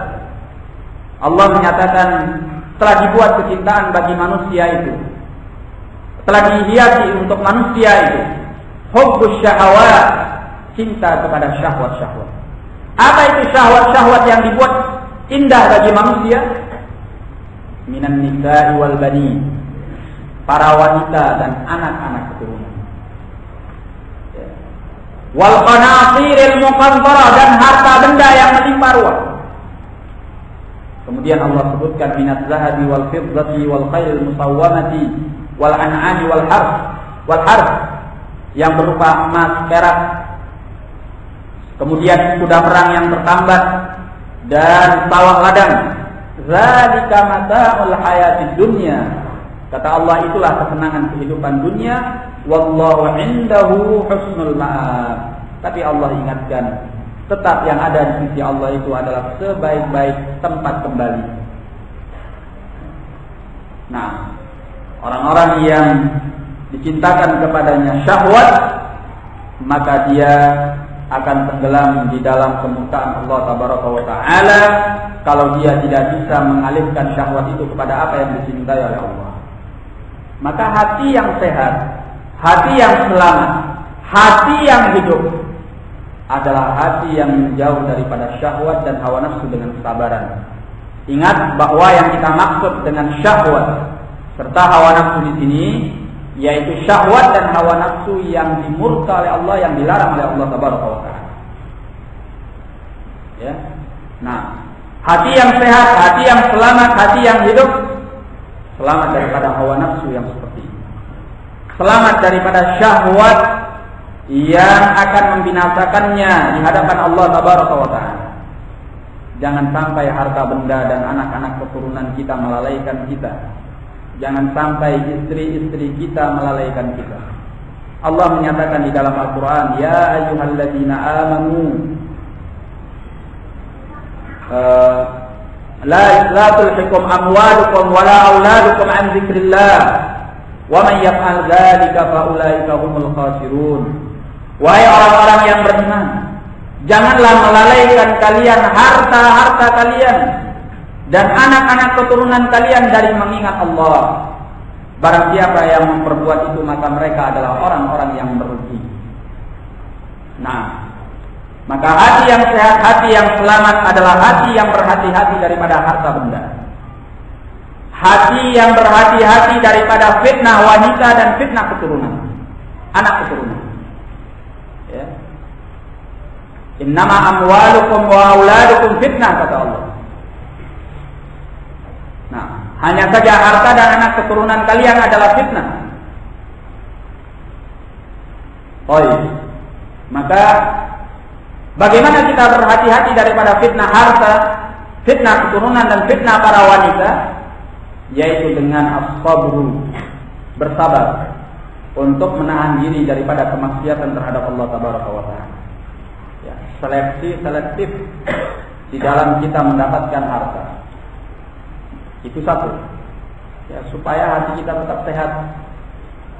Ya, karena harta-harta haram yang kita dapatkan itu berpengaruh kepada kesehatan hati kita. Ya.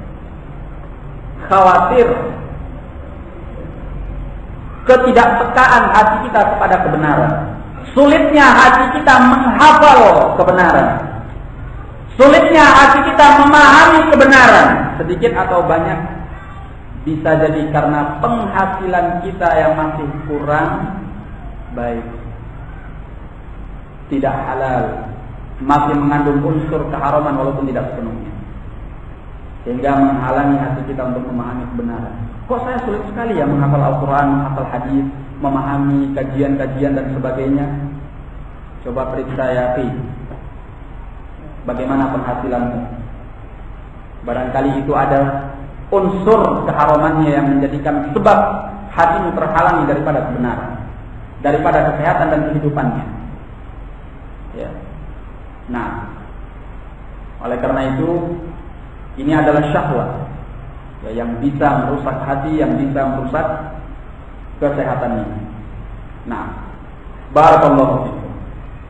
Kemudian mungkin sebagian kita mengatakan saya sulit untuk memahami ilmu.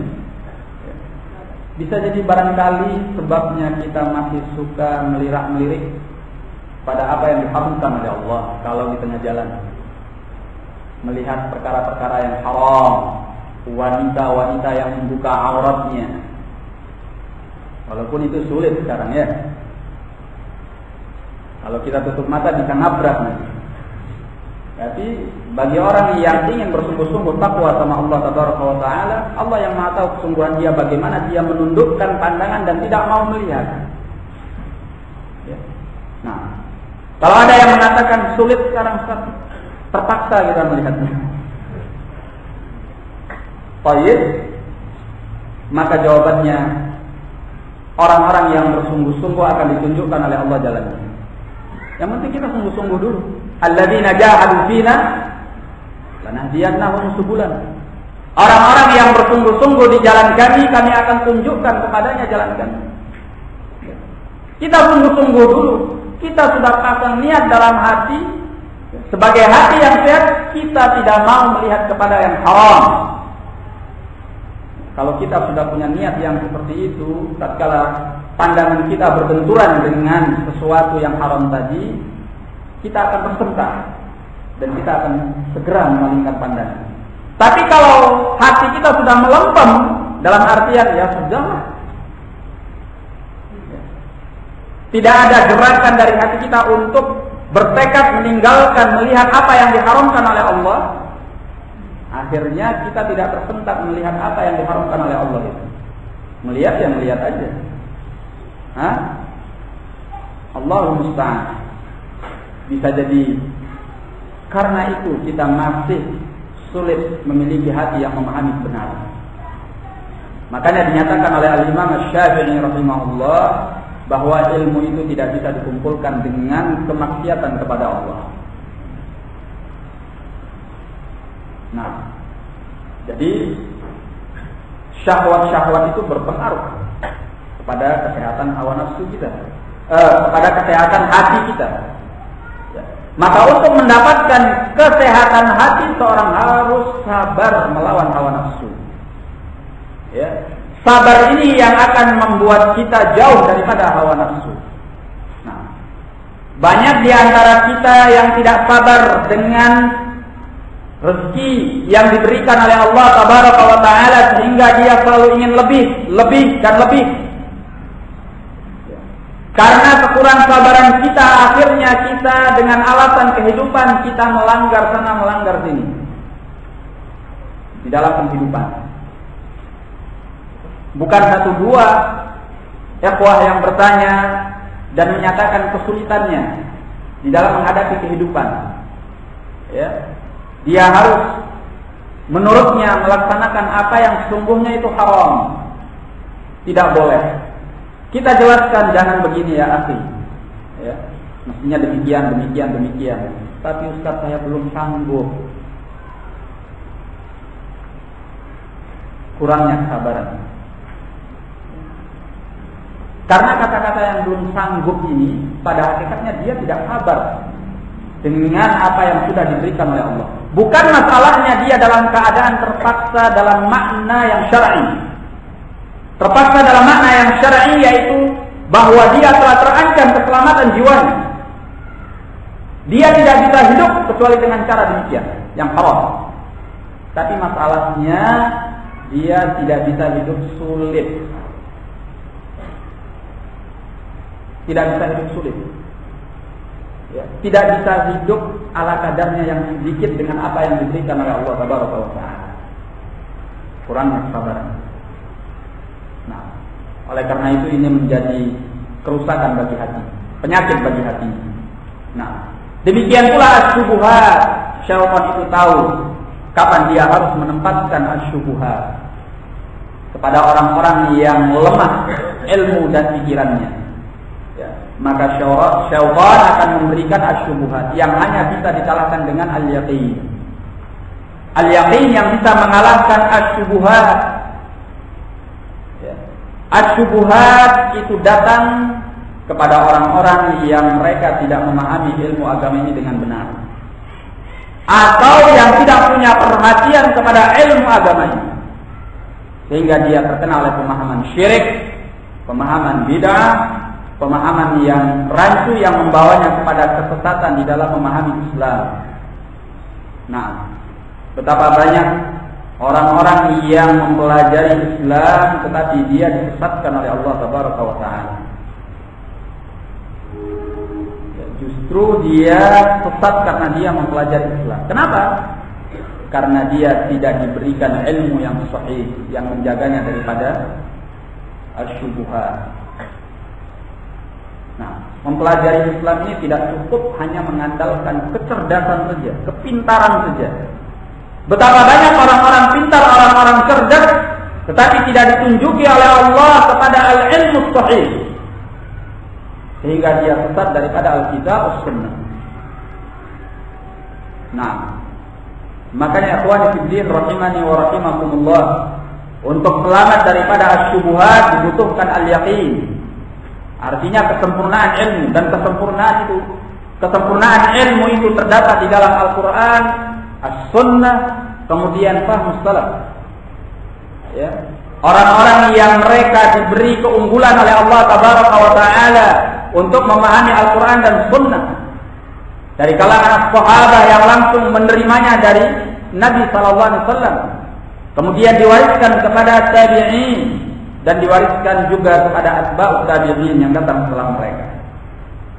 Nah, maka barang siapa yang diberi oleh Allah Tabaraka wa Ta'ala al-yaqin dan as-sabr, maka dia selamat daripada asyahawat dan asyubuhat. Sebagian manusia dikumpulkan oleh syaitan pada dirinya dua. Dia kena syahwat, dia kena syubhat. Dan ini banyak dari kalangan manusia. Ya, dalam keadaan dia masih merasa dirinya beriman, padahal dia sudah melakukan praktek-praktek syirik yang mengeluarkan dia dari Islam, memberikan sebagian ibadah kepada selain Allah, meminta kepada selain Allah, menyembelih untuk selain Allah, ya, meminta kepada kuburan-kuburan dan sebagainya. Nah, juga di dalam kehidupannya dia terkena oleh syahwat. Kehidupannya dari harta yang haram, makan dan minumnya dari yang haram, pakaiannya dari yang haram. Terjadi dua hal, ya, kena syubhat, kena syahwat. Subhanallah. Maka ihmadullah ta'ala ya ahlus sunnah. Pujilah Allah Tabaraka wa Ta'ala wahai ahlus sunnah. Tatkala engkau diberi oleh Allah keselamatan dari asyubuhat, kemudian Allah beri engkau sifat al-qanaah dengan apa yang diberikan oleh Allah sehingga selamat daripada syahwat. Nah, kemudian masih terkait dengan al-qalbu as-sahih.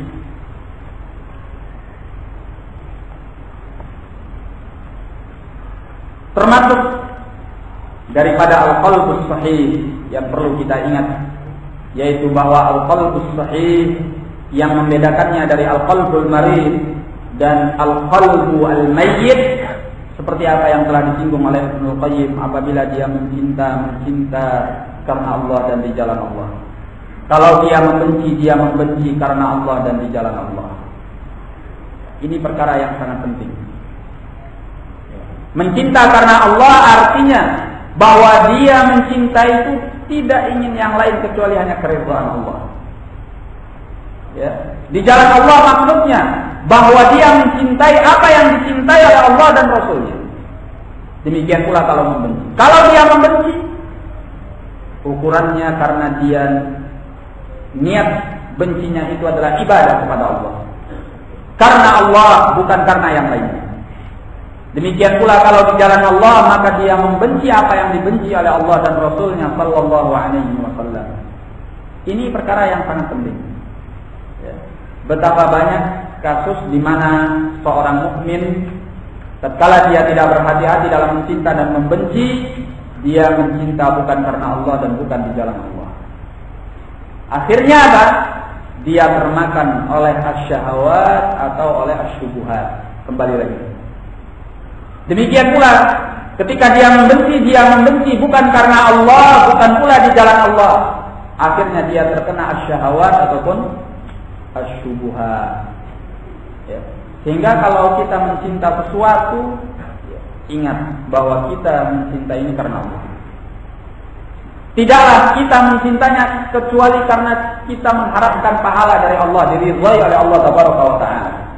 Apakah kepada istri, kepada anak, kepada teman, kepada saudara, kepada guru, kepada orang tua, atau kepada yang lain. Kita mencintai mereka karena kita mengharapkan pahala dari Allah Tabaraka wa Ta'ala.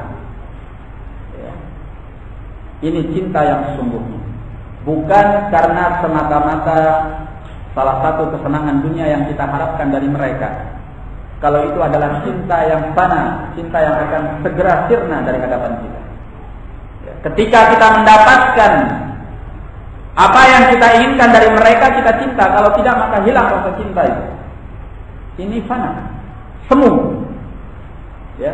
Itu bukan cinta yang sesungguhnya. Apa yang mereka bicarakan tentang cinta yang hanya terkait dengan keinginan fisik atau terkait dengan hanya unsur-unsur duniawi, itu hanya cinta yang ibaratnya fata morgana, sebentar akan sirna. Tetapi kalau seorang mencinta karena Allah, cinta mereka akan kekal abadi selamanya. Mereka juga di hadapan Allah Tabaraka wa Ta'ala akan dipersatukan oleh Allah karena cinta itu. Cinta yang karena Allah. Ya. Sehingga salah satu kelompok yang nanti dinaungi oleh Allah pada hari yang tidak ada naungan kecuali naungan Allah adalah kelompok yang mereka mencinta karena Allah dan di jalan Allah. Ini paling terkait. Ya. Mencinta karena Allah dan di jalan Allah. Orang yang mencinta karena Allah, ya, maka hendaklah dia juga mencinta di jalan Allah. Mencintai apa yang dicintai oleh Allah Subhanahu wa Ta'ala. Ya. Nah, dan tidak semua orang yang mencintai apa yang dicintai oleh Allah itu niatnya karena Allah. Terkadang seorang mencintai apa yang dicintai oleh Allah, motivasinya adalah dunia. Ini juga perlu kita perhatikan. Al-qalbus sahih, tatkala dia mencintai apa yang dicintai oleh Allah, niatnya karena Allah. Sebagai contoh, betapa banyak orang yang mengamalkan agama, tampilan lahiriahnya adalah agama, tetapi niatnya bukan karena Allah. Berarti dia mencinta apa yang dicintai oleh Allah, bukan karena Allah. Dinyatakan oleh Abdullah bin Mas'ud, di antara tanda fitnah yang akan terjadi di akhir zaman atau yang akan terjadi belakangan di kalangan kaum muslimin, yaitu ultumisatid dunya bi'amalil akhirah wa tufukkiha li ghairi din. Abdullah bin Mas'ud menyatakan bahwa di antara kerusakan fitnah yang terjadi di akhir zaman atau di kalangan kaum muslimin belakangan, yaitu dicarinya dunia bi'amalil akhirah, dengan amalan akhirat. Artinya dia mengamalkan akhirat, niatnya adalah dunia. Ya. Sehingga kalau dia mendapatkan dunia yang dia inginkan, dia beragama dengan baik, dia melaksanakan ini dan itu dari ketaatan pada Allah, mengamalkan hal-hal yang diajarkan oleh Allah karena dia mendapatkan keuntungan dunianya. Tetapi begitu dunianya dikurangi oleh Allah Tabaraka wa Ta'ala, dunianya dipuji oleh Allah, maka mulailah dia akan berkurang sedikit demi sedikit dalam mengamalkan agama. Mulai mundur ke belakang sedikit demi sedikit di dalam mengamalkan apa yang telah diajarkan oleh Allah dan Rasulnya. Nah, Allahul musta'an. Orang yang seperti ini yang dinyatakan oleh Nabi, in u'tiya radiya wa in muni'a sakhir. Kalau diberi dia ridha, kalau tidak diberi maka dia murka. Nah, ingat, mengamalkan agama ini karena Allah. Mencinta apa yang dicintai oleh Allah karena Allah. Nah, apakah itu manusia atau apapun juga yang dicintai oleh Allah, maka cintai karena Allah. Kemudian ketika kita membenci, juga membenci karena Allah. Ya. dan juga membenci apa yang dibenci oleh Allah Tabaraka wa Ta'ala. Dan tidak semua orang yang membenci apa yang dibenci oleh Allah niatnya karena Allah. Bisa jadi karena sesuatu yang diinginkan dari kehidupan dunia. Nah, sebagai contoh yang mungkin bisa kita sebutkan di kalangan kita, ya terkadang seorang meninggalkan saudaranya, memboikot saudaranya, alasannya karena agama. Dia itu begini, ya. Atau sebagian mungkin bisa menyebutkan fatwanya demikian, dalilnya seperti ini, ya. Ternyata apa? Dari sikapnya itu bukan semata-mata karena dalil, bukan semata-mata karena fatwa yang disebutkan oleh ahlul ilm. Di dalam hatinya ada bagian-bagian yang tersembunyi, ya, ketersinggungan, sakit hati, atau hal-hal lain yang dia sembunyikan di dalam hati. Baik, jadi al-qalbus sahih, dia akan mencinta karena Allah dan di jalan Allah, membenci karena Allah dan di jalan Allah. Baik, kemudian masih pembahasan kita terkait dengan al-qalbus sahih.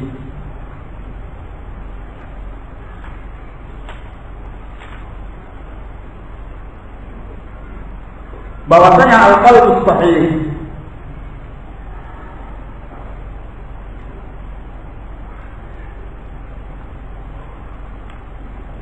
akan didapatkan, al-qalbus sahih akan didapatkan dengan seorang mendekatkan diri kepada Allah Tabaraka wa Ta'ala, dengan mendekatkan diri kepada Allah Tabaraka wa Ta'ala. Bahkan al-qalbus sahih yang dekat dengan Allah Tabaraka wa Ta'ala, kebahagiaannya mengalahkan segala kenikmatan-kenikmatan dunia, mengalahkan segala kesenangan-kesenangan dunia. Baik, makanya Allah nyatakan di dalam Al-Quran, ala bizikrillah tatma'innul qulub. Bukankah dengan mengingat Allah hati-hati manusia itu menjadi tenang? Hati yang akan menjadi tenang dengan zikir kepada Allah adalah al-qalbus sahih. Ya. Nah, selama kesehatan hati itu ada, tatkala dia mendekatkan diri kepada Allah, hatinya akan menjadi tenang. Kenikmatan yang dirasakan adalah kenikmatan batin, dan kenikmatan batin ini mengalahkan kenikmatan-kenikmatan lahiriah. Karena kenikmatan-kenikmatan lahiriah itu adalah kenikmatan-kenikmatan semu, sedangkan kenikmatan batin itu adalah kenikmatan yang hakiki. Betapa banyak orang yang kuat, tangguh di dalam kehidupannya yang serba berkekurangan, bahkan selalu menanggung ujian-ujian dan cobaan-cobaan. Ini mampu dia lakukan tatkala hatinya selalu besar dan bergembira karena adanya kepuasan batin. Nah, kepuasan batin itu mengalahkan segalanya. Nah, apapun dari kesenangan dunia ini kalah dengan kekuatan batin. Dalam hal apa saja. Nah, sekarang kalau kita ditanya, atau kalau ditanyakan kepada seseorang, apa kesenangan dunia yang paling kau gandrungi dari kenikmatan-kenikmatan lahiriah? Mungkin sebagian mereka akan menjawab, ya, hubungan biologis dengan perbuatan zina, dengan banyak wanita, katakan seperti itu. Ya. mereka-mereka yang melakukan hubungan demikian itu, mereka justru tidak mendapatkan kenikmatan apa-apa, semu pada hakikatnya. Bahkan dinyatakan oleh Ibnul Qayyim rahimahullah, mereka tidak mendapatkan kelezatan 1/10 daripada orang yang melakukan nikah yang sahih.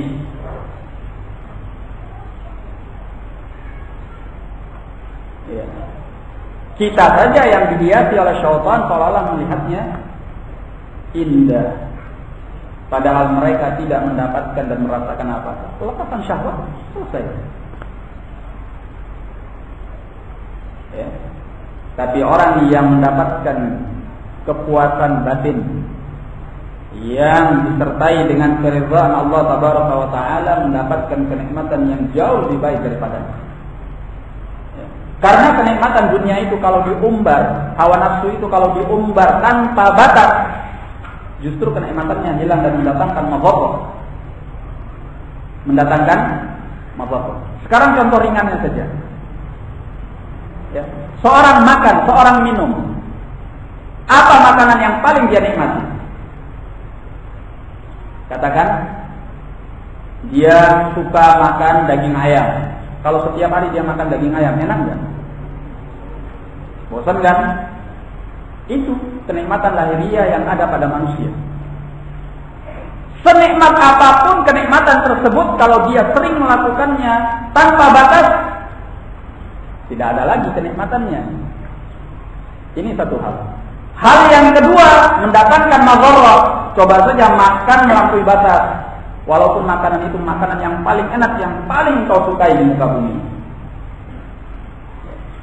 Nah, sebagai contoh, orang yang sering makan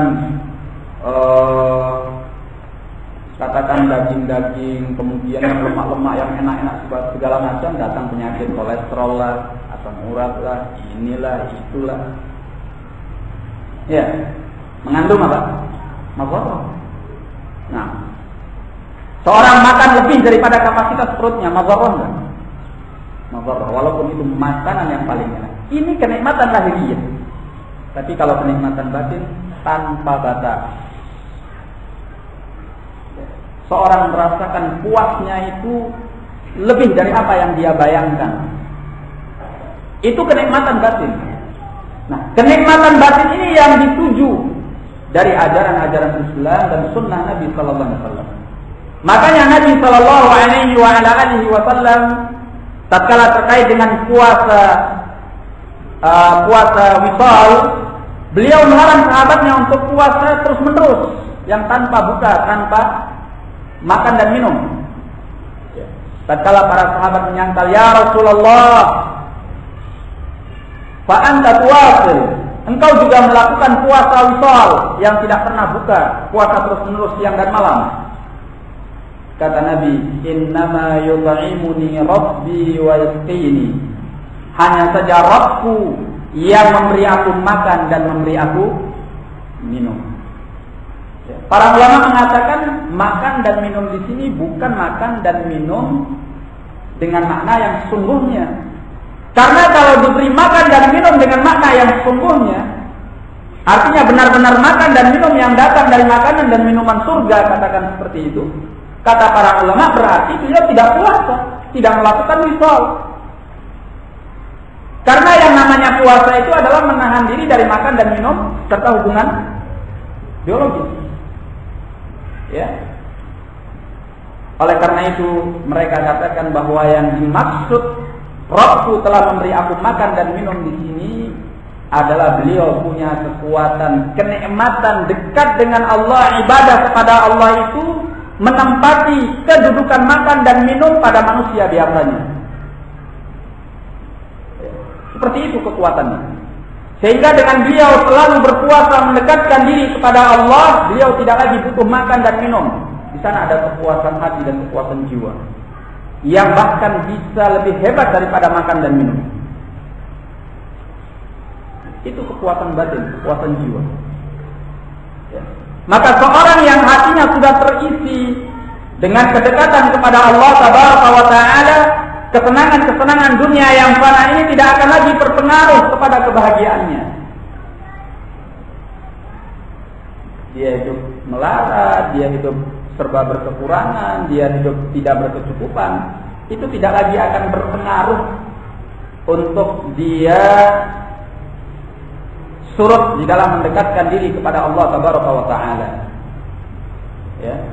Nah, oleh karena itu Ar-Rasul sallallahu alaihi wa ala alihi wasallam adalah seutama-utama makhluk secara mutlak. Bagaimana kehidupan beliau sallallahu alaihi wasallam? Kita lihat bahwasanya kehidupan beliau sallallahu alaihi wasallam, kalau kita membaca sirah beliau, kita dapatkan bahwa beliau sallallahu alaihi wa ala alihi wasallam hidup dengan berkekurangan. Kalau seandainya kebahagiaan hidup itu adalah dengan harta benda dan kekayaan semata, maka orang yang paling pantas hidup dengan mewah, hidup dengan senang di atas manusia-manusia yang lainnya adalah Rasulullah sallallahu alaihi wasallam. Karena beliau adalah seutama-utama makhluk dan kekasih Allah yang paling spesial di hadapan Allah Tabaraka wa Ta'ala. Beliau itu adalah Khalilullah. Hanya dua manusia yang mendapatkan kedudukan ini, Nabi Ibrahim dan Nabi kita Muhammad sallallahu alaihi wasallam. Tapi bagaimana kehidupan beliau? Beliau pernah tidak makan beberapa hari sampai mengganjalkan batu antara perut dengan ikat pinggangnya. Bukan hanya sampai di situ, itu pun dalam keadaan lapar yang tidak makan beberapa hari, beliau terancam dengan serangan musuh yang datang dari bangsa Arab. Sehingga beliau dengan para sahabatnya mengerahkan tenaga untuk menggali parit. Peristiwa perang Khandaq kita ingat. Ya, Al-Arab mengumpulkan kekuatan 10.000 orang yang selama ini bangsa Arab tidak pernah berperang dengan kekuatan pasukan yang sebesar itu. Ya. Tapi kali ini untuk menghadapi Nabi, mereka mengumpulkan kekuatan yang dahsyat. Nabi menggali parit dalam keadaan lapar, tidak makan beberapa hari. Ya, sampai ada sebagian sahabat yaitu Jabir bin Abdullah radhiyallahu anhu, ya, punya seekor anak kambing dan sedikit adonan roti. Ya, dia sembunyi-sembunyi disipkan kepada Nabi, ada makanan. Ngundang Nabi dengan niat apa? Supaya Nabi nggak banyak bawa orang karena makanannya sedikit, ya, agar cukup nantinya. Tapi Nabi sallallahu alaihi wasallam diundang seperti itu, dipanggil al-muhajirin wal ansar, yang banyak di antara mereka juga lapar, tidak makan. Ya. Tapi dengan mukjizat Nabi sallallahu alaihi wasallam, makanan yang sedikit itu cukup bagi mereka, ya. Sahabat al-muhajirin wal ansar, cukup juga bagi tuan rumah, bahkan ada sisanya untuk dibagikan kepada tetangga-tetangga. Ini adalah mukjizat. Ini kehidupan Nabi. Beliau tidur dalam keadaan di atas tikar, yang tikar itu membekas di punggungnya. Alhamdulillah, kita tidak seperti itu kan? Nabi sallallahu alaihi wasallam mendapatkan kepuasan batin dengan dekat kepada Allah Tabaraka wa Ta'ala. Sehingga kemelaratan hidup itu tidak berpengaruh. Karena kesenangan batin itu mengalahkan segalanya. Ya. Nah, barakallahu fikum. Oleh karena itu Allah menyatakan ala bizikrillah tatma'innul qulub. Bukankah dengan mengingat Allah hati-hati manusia menjadi tenang? Nah, sudah pernah kita sampaikan dalam kesempatan yang lain bahwa seorang yang ingin mencari kebahagiaan hati dengan mengejar segala kesenangan-kesenangan dunia, justru Allah Tabaraka wa Ta'ala menyiksa dia dengan kesenangan-kesenangan itu. Ya, hati dan jiwa raganya akan semakin tersiksa dengan dia mengejar kesenangan-kesenangan dunia. Ya, hatinya capek, badannya letih, namun dunianya tidak akan bertambah kecuali sebagaimana yang ditakdirkan oleh Allah Tabaraka wa Ta'ala. Nah, kita cukupkan dulu sampai di sini. Kita lanjutkan ba'da zuhur mubasyarah insyaallah. Saya sudahi lebih dan kurangnya, wallahu a'lam bissawab, wabillahi taufiq. Assalamualaikum warahmatullahi wabarakatuh.